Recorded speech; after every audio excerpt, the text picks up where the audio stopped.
Ladies and gentlemen, welcome to the broadcast today. It's so good to be with you. I want to talk about terrorist training camps in America.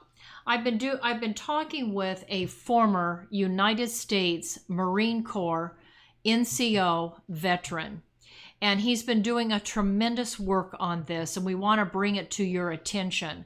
But before I introduce our very special guest today, I want to talk to you about what we already know.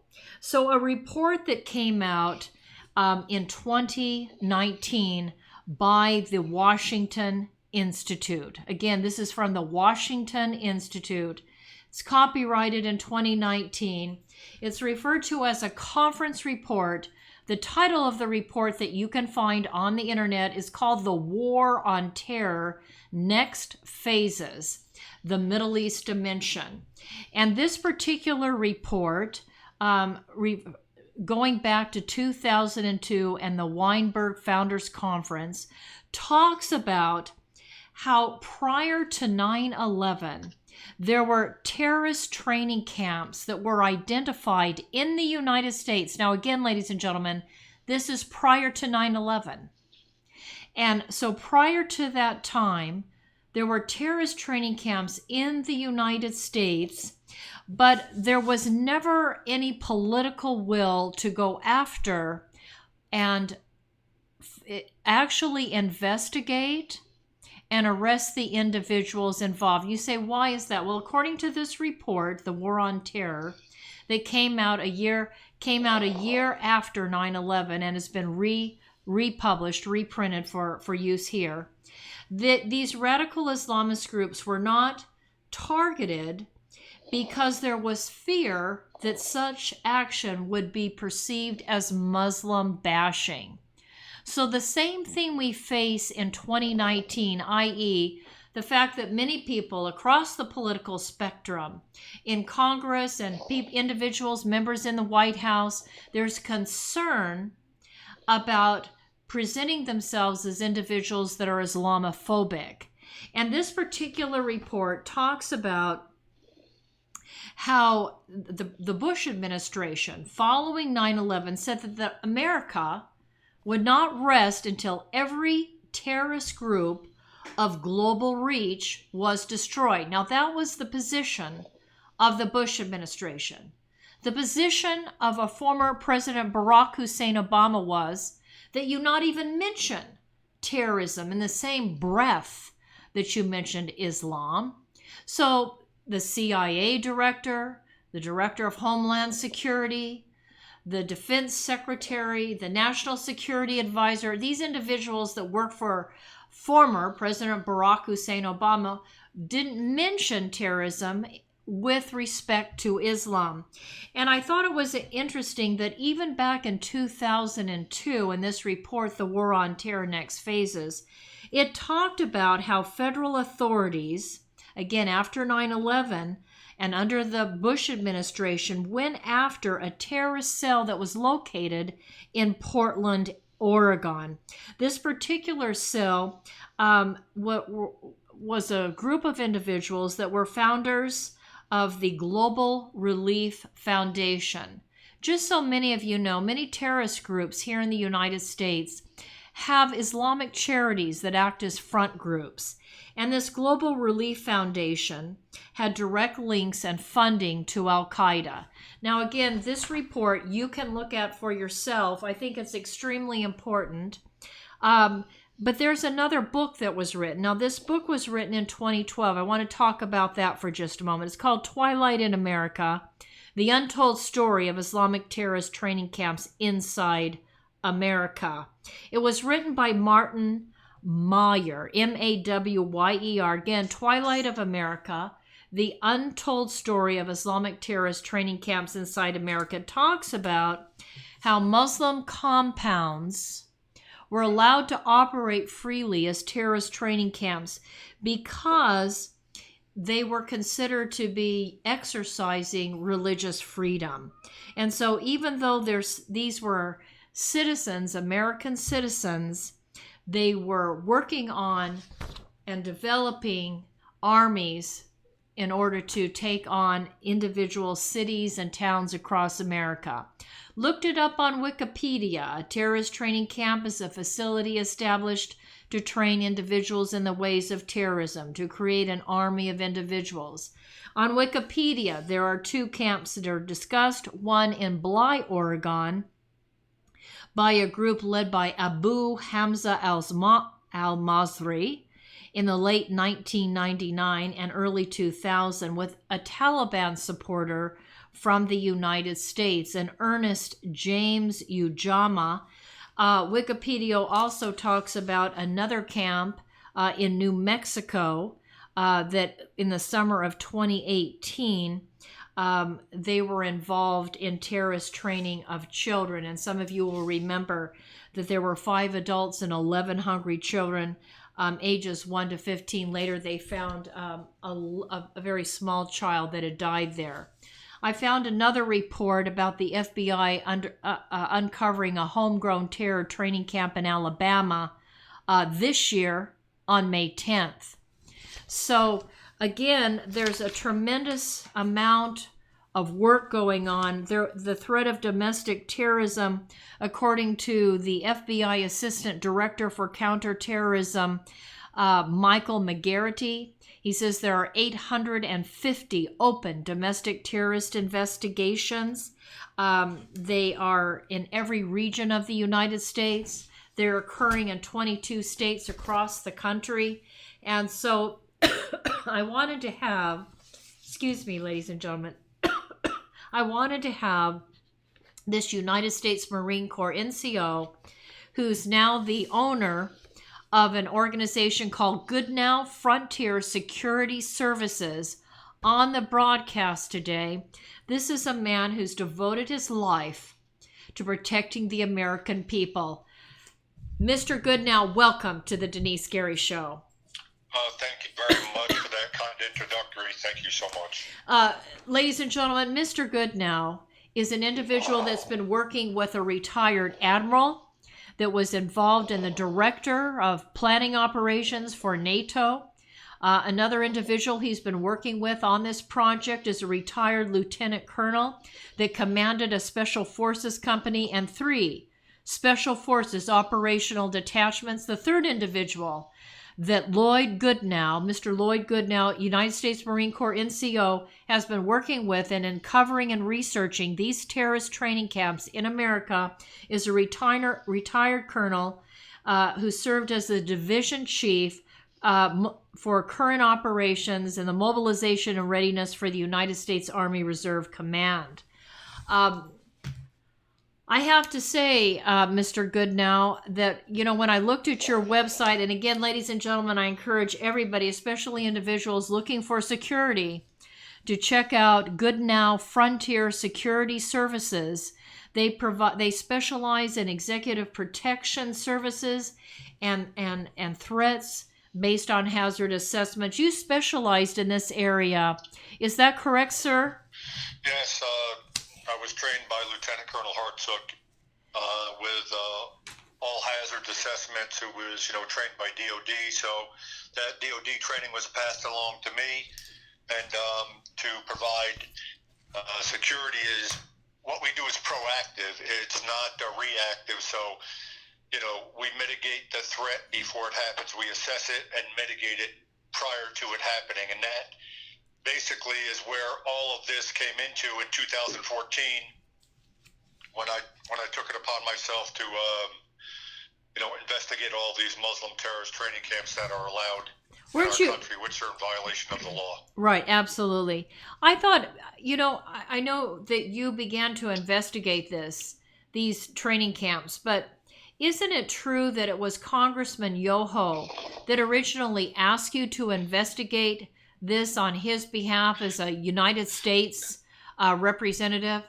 Well, I had a relationship with him on some security matters, and at the time I was briefing him. I would meet with him weekly and provide briefings, and one of my strong briefings was indicating that these terrorist training camps, I'm from upstate New York, and basically that's where their headquarters is in Hancock, New York. And I brought this to his attention, and he directed me. He said, well, why don't you just, provide me all of that information upon the request of Congress?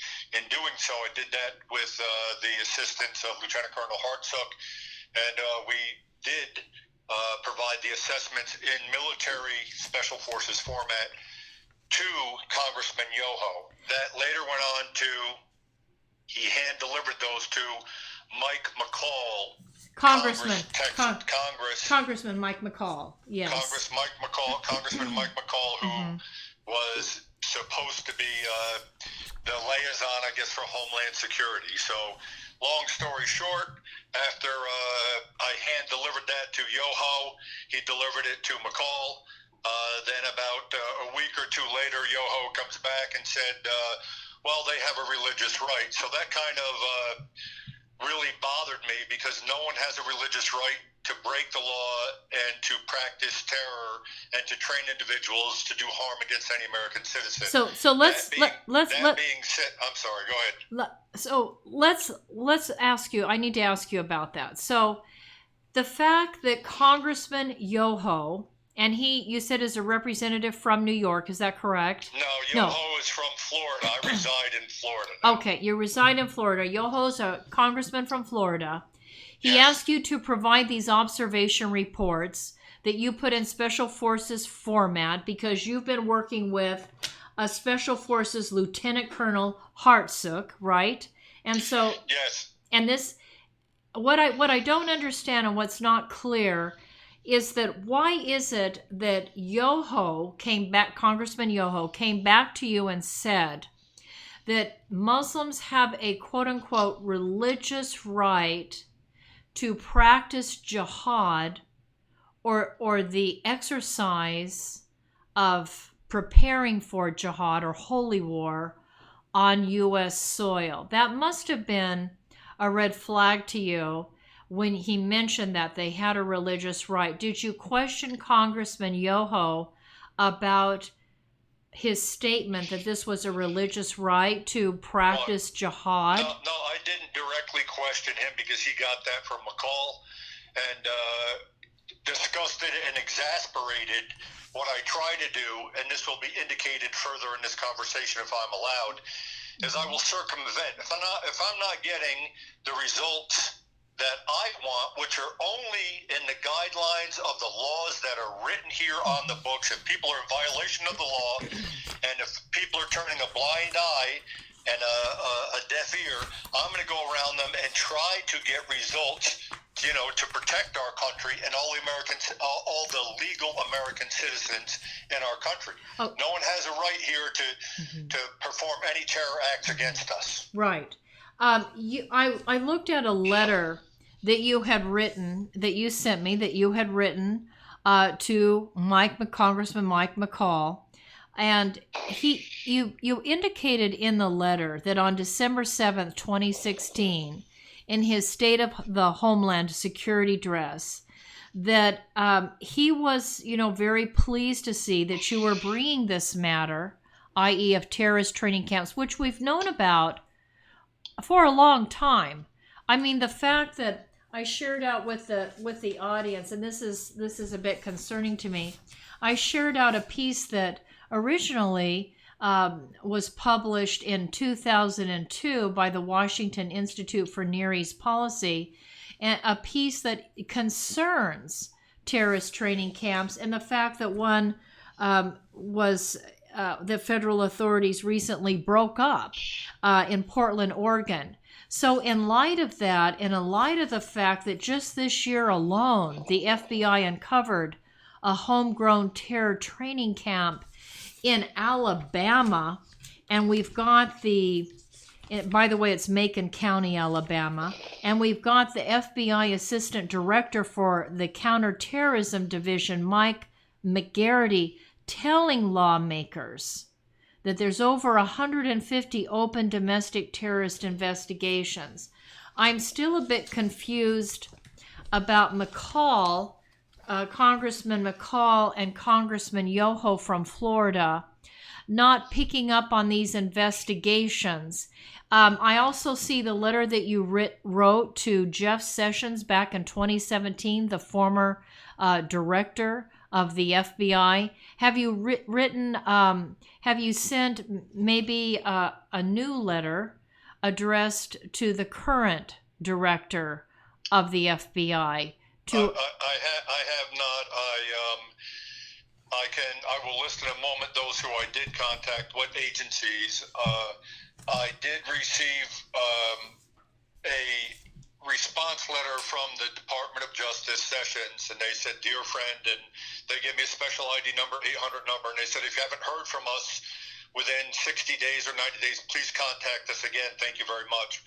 I contacted them again. They sent the same letter, so they kind of they gave me a number, an 800 number. I called that number, and to no avail. So I professionally contacted the DOJ, and I spoke to the officer of the day and explained my situation.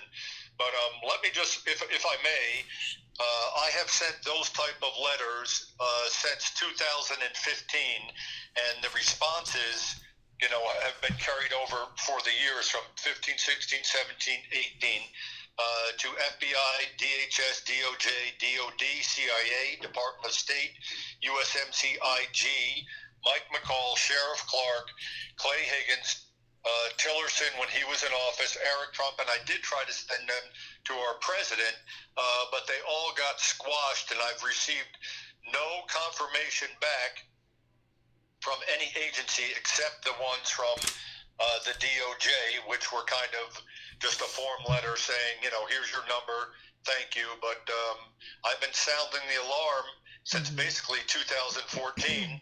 I also put the information out on a very detailed channel of change.org, and that should have went out to about 15,000 people. There was only I paid to have that promoted, and there was only 100 people that endorsed this action. So I appreciate you having me to spread this word, because no one, in my opinion, is addressing this issue the way it should be addressed, and directly closing these terror training camps. They're in violation of the laws, and if you look closely, you'll see I've indicated all the U.S. codes that they're in violation of. Yes, we're going to get into that in just a moment. Ladies and gentlemen, I think it's important for you to note that these terrorist training camps, some of which have been exposed and there have been arrests made. For example, I'm thinking of these arrests that were made in May of this year. Were you familiar with the Macon County, Alabama terrorist training camp, Mr. Goodnow? I'm familiar with it, but we did not do an assessment. I did not contact the lieutenant colonel, and we did not do an assessment on there, because what we have done is for, love of God and love of country, to protect our country, and it was all pro bono. So everything that we've done, has been at our own expense. So, what we did do is we did go to their headquarters, and you can verify this information. Islamabad is what they call it. Yes. In Hancock, New York. I'm familiar with that one. The Middle East Forum actually had written about Islamabad, and let's go to your observation report. So, ladies and gentlemen, I have an observation report in my hand. This is on Dover, Tennessee. I'd like to start with Dover, Tennessee, because it looks as though you've been concerned about an emerging ISIS group, the Islamic State, extremely brutal terrorist organization. And on this observation report regarding Dover, Tennessee and Stewart County, Tennessee, you talked about that it should be checked to determine if there are emerging ties between the ISIS group or Al-Fuqra group there in Tennessee. Do you have any updates, sir, on that particular terrorist training compound? We do not. As we requested to Yoho, we requested some funding to continue, these investigations and assessments. The assessments are done through the Department of Defense. That's where the training came from, and that's where I'm trained from. through the lieutenant colonel. He's the one who is the expert with the assessments, the threat assessments, and all hazards assessments. I specifically asked Yoho, to either grant us or fund us so we could continue your research on this. And of course, and I believe that I have that document in print form. Yes. And in email also. So, of course, that was also just pushed aside as people kind of lined their pockets and really, they took an oath to defend the Constitution and the American people, and that's a whole other issue. But I take it personal when someone is taking an oath, just like we do. All military personnel take an oath, but the only difference is they take an oath to include to give their life for their country. So that's a huge statement where other politicians just take an oath and they can't even defend the Constitution or uphold the law. So I take great offense to it, to be honest with you. Okay. All right, ladies and gentlemen, I want to talk about Islamberg. So this is a 70-acre underground bunkered paramilitary Islamic compound. That's incredible, Mr. Goodnow. That in a rural area of New York, that there is a 70-acre underground bunkered paramilitary Islamic compound. I imagine that the FBI is well aware of this. You've certainly made them well aware of it. You've made, as you pointed out, not only the FBI, but the CIA, the Department of Justice, the Department of State, the United States Marine Corps. You have made this clear to people. Do you not think it's possible that the FBI, I mean, in light of your work that you've done on this as a former United States Marine Corps non-commissioned officer, that this underground paramilitary Muslim compound is something that they're currently investigating? I don't know, but I can tell you this, that I have a contact here with FDLE, and I deal weekly with the FBI on matters of security. I obviously will not disclose the agent's name, but I can tell you that they are well aware of it because I've been very I would say loud in my great concern for enforcing the rule of law and protecting our country against these terrorist training camps. Well, I've read about Islamberg before. I noticed when I did a Google search before having you on the broadcast that it seemed like information regarding Islamberg has been removed. But it used to be there, and if I had had more time, I have files on Islamic activity in America, and I had hoped to be able to go through those, and I just didn't have a moment to do so. But I do know that this has been talked about in the past, and I have to hope that the government is involved. Now, you did another observation report about a community called Hyattsville. This is a commune run by Muslims of America. They're in Maryland, and you indicate that their headquarters is also Islamberg, which is in Hancock, New York. One of the things that concern me is Islamberg and this other group. It sounds like they're not far. Where did I read it? They're not far from the reservoir. The one in Maryland is close to Washington, D.C. The one in New York is 90 minutes from New York City. And this is of great concern. And I have contacted the governor of New York and indicated to him he's in violation of the law for the New York state anti-terrorism law, which he's not enforcing, and the mayor of New York City. I've contacted those individuals. I don't know if you received my documentation on that, but I've also contacted them. Yes, I see also the letter you sent to Mayor de Blasio. And in the letter to Mayor de Blasio, you point out that the New York State has an anti-terrorism act, New York State Anti-Terrorism Act of 2001, Article 490 and Article 490.25. Let's just go through that, because in addition to New York's Anti-Terrorism Act, there's federal U.S. code. For example, 8 U.S. Code 1182 talks about the inadmissible aliens. Would you speak to that for just a moment, sir? As far as the New York State anti-terrorism law that was put into place. I mean, it defines domestic terrorism as, involves acts dangerous to human life that are violent, criminal acts that appear to be intended to intimidate the civilian population. And, just one quick note, if anybody was to archive Sean Hannity, he did a little video on this. And 2009, ladies and gentlemen, if you go to military.com,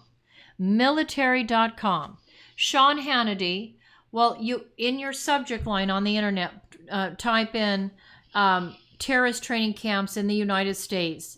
And on military.com, they have Sean Hannity, back in 2009, did a synopsis. The video is 6 minutes long. It's very brief, but it talks about terrorist training camps. Mr. Goodnow, I'm glad you brought it up, because I thought to myself when I watched that video that was in 2009 at the start of Barack Hussein Obama's administration.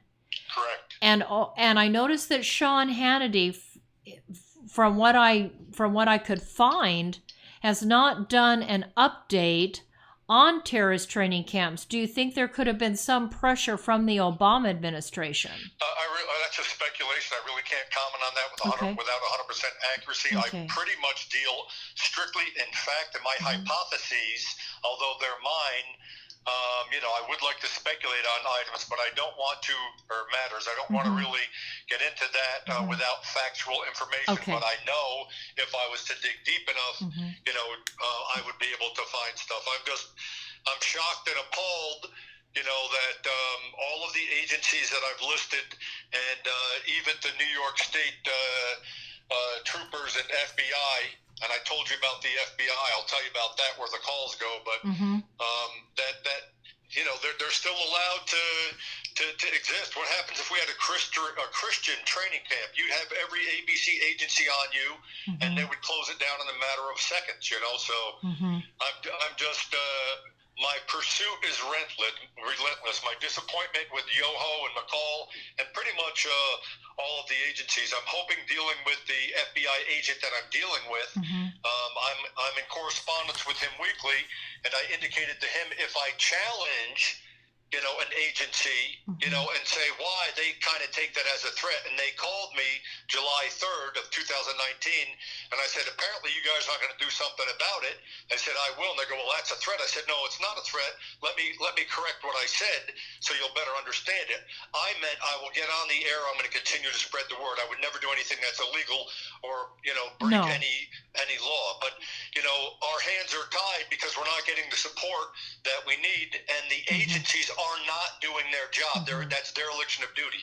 So they're continuing to risk human lives and have people in jeopardy by having these exist. And I don't know what else to do except get on the air and continue my pursuit with my hopefully friend here at the FBI. I think that's a great plan. I also want to recommend that, again, you contact the president by phone, leave a message. I realize I leave messages for members of Congress and I never get a phone call back.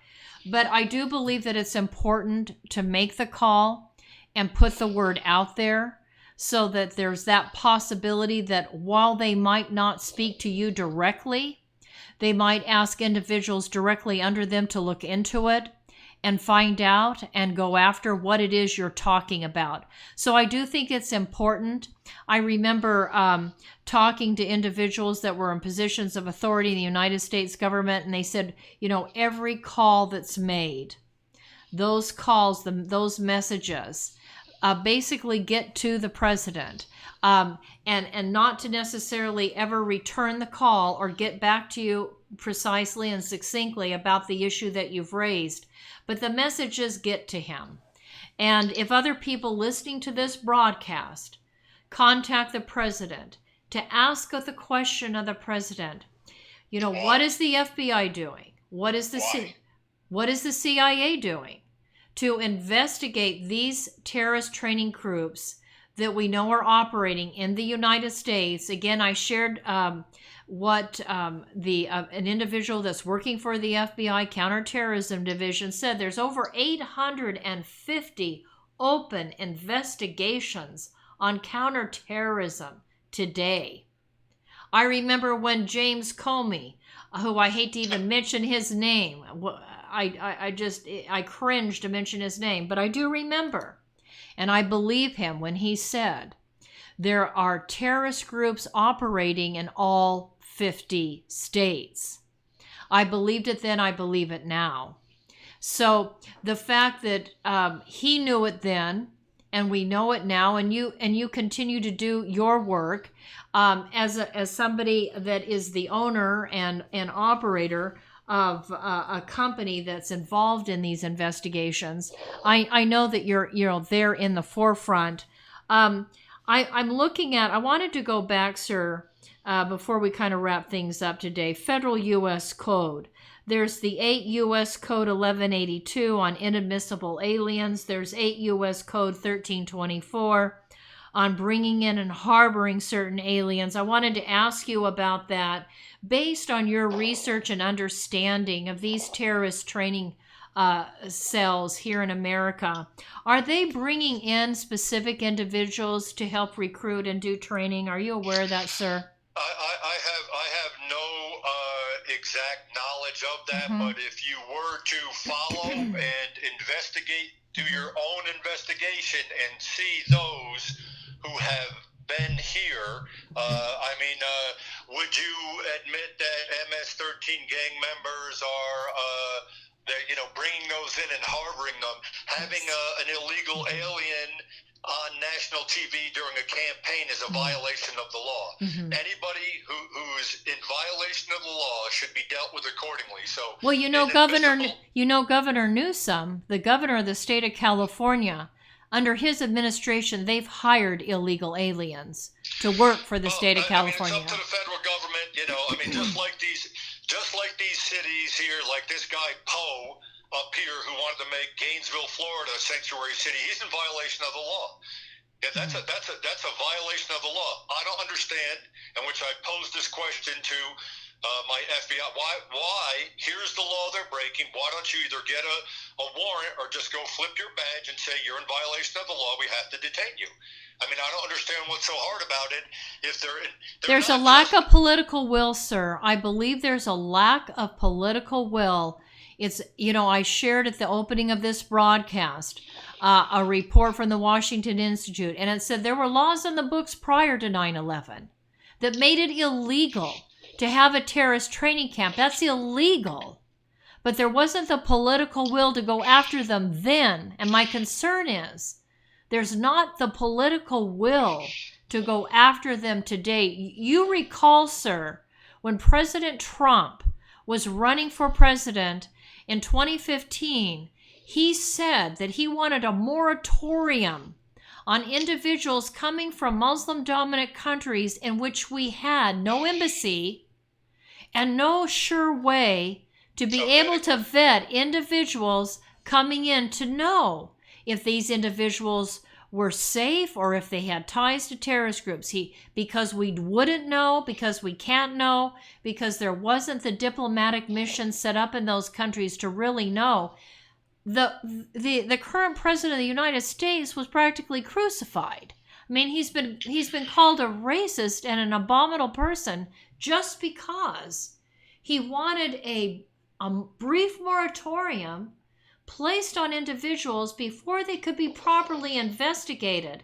I would suggest to you, sir, that there isn't the political will, but I think it's important we get this message out because I know that this audience can tweet, call, and email the president and say, please take care of this. Well, here's something that they could use for their ammunition: the 1952 Immigration Naturalization, the McCarran-Walter Act. Right. If people would investigate that, this president has done nothing more than try to enforce the law. Right. All of those who have stood in his way, or that's obstruction of justice. And if it was me, they would be removed from office for many reasons. You know, Right. you can't have a senator or a congressperson up there saying, you know, to have fights and let's promote violence. And you know, the problem is that everyone is afraid to offend anybody. And you Exactly. know me, I offend everybody who's not abiding by the law. And I just take it personal that nobody is enforcing the law the way it should be. How many crimes have to be committed? How many lives have to be in jeopardy? How many more, you know, Americans must die before they actually do something about it? Seriously, do something about it. Well, that's my question. Yeah, and I think it's incredibly important, sir, that you took the time to point out that there was actually under 18 U.S. Code 2385 talking about advocating for the overthrow of a government. This is treason, and this is against the law. And the fact that terrorist training camps are there to train individuals to grow an army to overthrow the government is part of treason, is part of rebellion and insurrection, is part of a seditious conspiracy, and all these things are as you so importantly point out, part of the 18 U.S. Code 2382, 2383, 2384, and 2385. These are extremely important federal statutes that the American people need to take a look at, because individuals that are here in the country that are advocating for a holy jihad, that are training and recruiting individuals to join terrorist cells and training camps, is really part of an underworld, sort of an undercurrent that's going on in America today. And when I hear people like Congresswoman Elhan Omar from Minnesota, and Rashida Tlaib from Michigan, and Andre Carson and Keith Ellison, you know, when we hear these individuals try to equate Islamic terrorism to the United States Army or the U.S. Marine Corps or some group, one of the branches of the United States military, it's deeply concerning, because I believe that actually smacks of treason in an effort to try to draw a line of equivalency between a terrorist group and the United States military. And I think they need to be held accountable.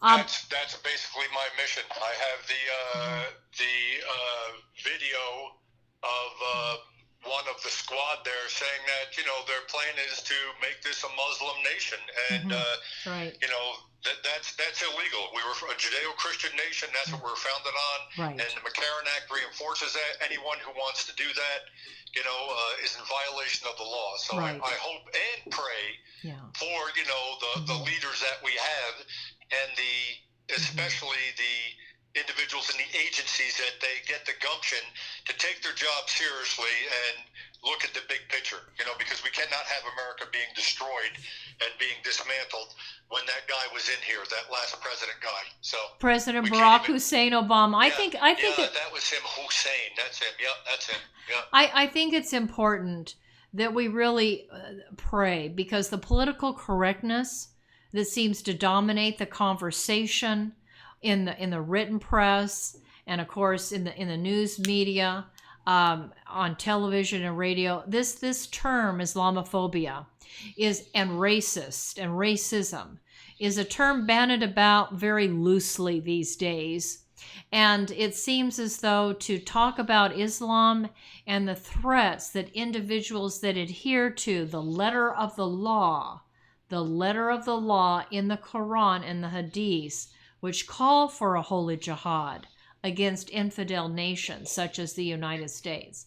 The fact that it has now become politically incorrect to discuss it, and people are afraid to talk about it at work.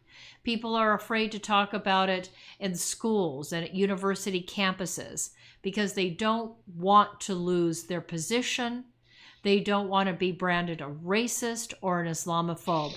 So it's quite a mountain we have to climb. We can still talk about communism. We can still talk about Nazism. I hope that we'll continue to be able to talk about socialism. But somehow or another, it seems that because Islam is considered a religion, there isn't it doesn't seem to be an understanding among the American people that it's so much more. It's really what Saudi Arabia refers to as its constitution, is the Quran, the holy laws in the Quran, which are outlined basically a political system where if you're an infidel, a kuffar, a non-Muslim, you either die or you pay the tax to live. And it's submitting to Islam. And I don't think the American people have quite altogether figured that out yet. But I'll give you the final word, sir. You're a courageous man. You've done several reports. You submitted them to every agency of the government. I'll leave you with the final word. Well, my final words are, I want to thank all of those who have helped me along the way and trained me. My final words are, all the agency employees who are listening to me, Lloyd Goodnow, Goodnow. I know that I'm on the list because I call congressmen, I call senators, I call judges, on a monthly basis and point out that they're in error and in violation of the law. I would hope and pray that you take your job seriously and really don't let this country go down the tubes like it is now, that we stand up and do something about it and just try to enforce the rule of law. And if it offends somebody who's doing something illegal, that's the way it is, because there really is no political correctness. Political correctness is enforcing the rule of law. That's political correctness. Well, that certainly is the correct way to live life and pursue politics in America. You're absolutely correct about that, sir. Ladies and gentlemen, Lloyd Goodnow, now U.S. Marine Corps veteran, NCO, owner and operator of Goodnow Frontier Security Services. I just want to say he has a beautiful website. He specializes in executive protection services. He knows how to handle any kind of threat to you, to your family, to your business. And I want to thank you personally, Mr. Goodnow, for your tremendous service on behalf of the United States and serving in the United States Marine Corps. And the fact that you would go above and beyond the call of duty to do a tremendous work free of charge at the request of a congressman, Congressman Yoho, which, by the way, if Congressman Yoho ever hears this, shame on you. I mean, you've got a Marine Corps veteran that served this country. The least you could do is pay him for the service he provided in giving you these observation reports on terrorist training camps there in the East. And I think, Mr. Goodnow, it was shameful that you've gone without remuneration as a veteran of America. And I hope that people will give your agency a call and support you. And I hope, sir, that in the end, you will get a call from the people that matter in this country, assuring you that they are looking into this matter and they are resolving it. And these terrorist training camps are closing because they've been around for a long time. And they absolutely need to be shut down and the people involved arrested. Absolutely. Thank you, Mr. Goodnow. You have a blessed and wonderful evening. And thank you for this. Thank you so much. Take care. You're so welcome. Bye-bye. Bye. Ladies and gentlemen, we've got to go to commercial break. I want to go to Anatase Products first. I'm going to ask my producer to play that beautiful, important commercial.